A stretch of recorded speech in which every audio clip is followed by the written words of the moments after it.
Afternoon, I'm Diane Sadowy. Okay, I'm Diane Sadowy. Diane Sadowy. I'm here with an interview with Fernanda, Generation to Generation. I live in Stone Ridge.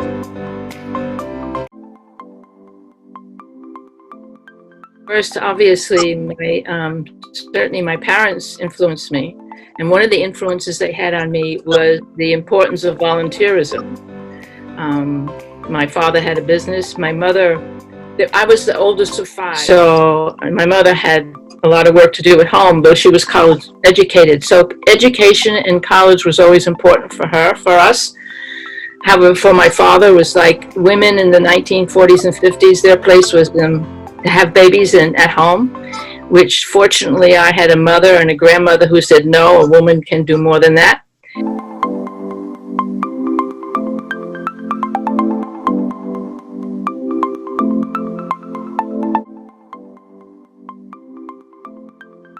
These people living, and I would just be like, what is going on here? What is this? And my husband says, what, you never been to a third world country? I said, I guess not.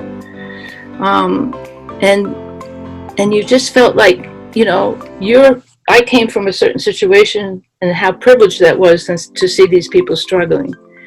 Now in the South Pacific, it's people still living in poverty, but they don't feel poor, which is very different. In the Caribbean, they felt poor, they felt that they should have more, they have all these rich people coming, and they feel more entitled and maybe more angry. In the South Pacific, they had very little in some of these islands, but they were happier people. And that also impressed me.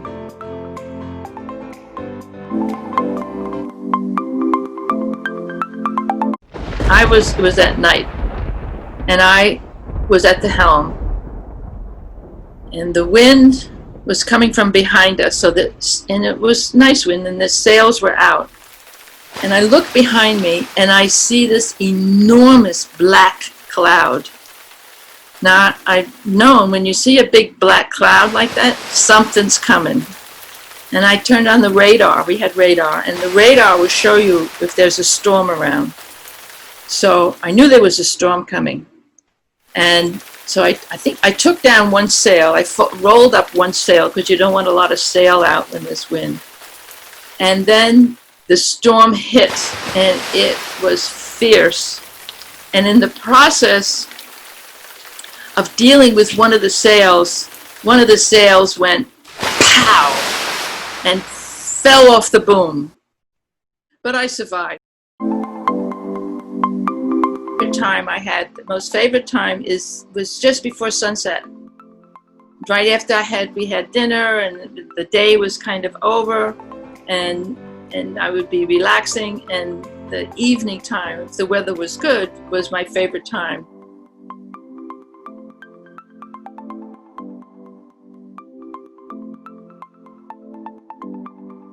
Was thinking about with this whole movement was my own history and my own attitudes and how they evolved in the 40s and 50s, and how this movement, again, has really kind of taught me things that I didn't know before. They have kind of socked me in the head with like, oh, this is going on? Really? What country is this? It's not that I didn't know it, but to have it now so seen. And I think that makes a difference.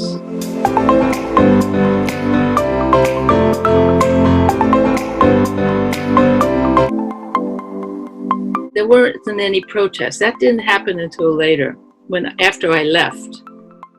The other contact I had was with Rose. Rose was a housekeeper that my mother had.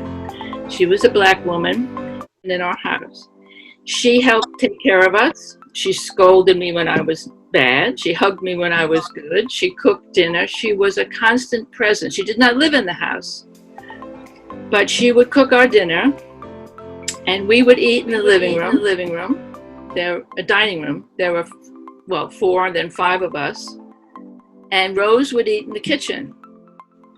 And if we were naughty at the table, if we weren't minding our manners, we were sent to eat in the kitchen with Rose, which was a real treat, let me tell you, because there it was comfortable, and we would talk, and it was much more casual. I could eat with my fingers. I could do anything I wanted. So it wasn't really a punishment to go in the kitchen. We'd eat with Rose, minding our manners.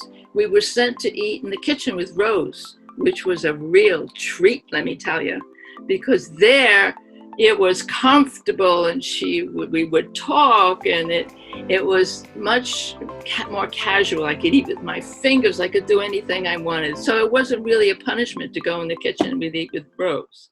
During this interview process, I was on a journey on finding out who Diane was and who she is now. And in conclusion, Diane is a strong, courageous, and amazing woman. I wish I could have shared more of her story with you guys, but I hope you all enjoyed this 5-minute clip of some of the most important experiences and stories she has told along the way.